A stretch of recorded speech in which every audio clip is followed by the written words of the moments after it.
Ever finish a math problem and get that nagging feeling? Wait, that can't be right. This is about turning that feeling into a superpower.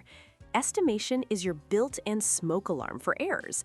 It tells you if you're in the right ballpark before you even start the hard work. Let's start with the quickest trick, front-end estimation. You just look at the first digit of the numbers. Imagine you have 4,321 plus 2,999. Forget the small stuff for a moment. Just think it's roughly 4,000 plus 3,000. What's that? 7,000. Instantly, you have a target. Your final exact answer should be somewhere near there. Now for the ultimate proof, using the inverse. Addition and subtraction are like two sides of a coin. One always checks the other. Say you calculate that 450 plus 350 equals 800. To be absolutely sure, work backwards. Take your total, 800, and subtract one of the parts, like 350. The result is 450.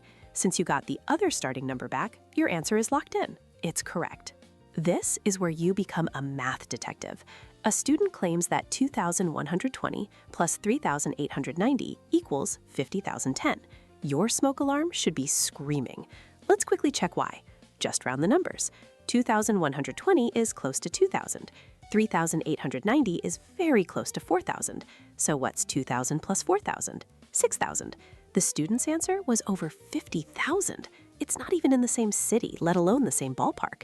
They almost certainly added an extra zero by mistake, and you caught it in seconds. This is the key. Estimate before you calculate to set a target. Use the opposite operation to prove you're right. And always ask yourself, does this answer make sense? This isn't just about avoiding mistakes. It's about developing a true feel for numbers, turning you from someone who just follows steps into someone who genuinely understands them.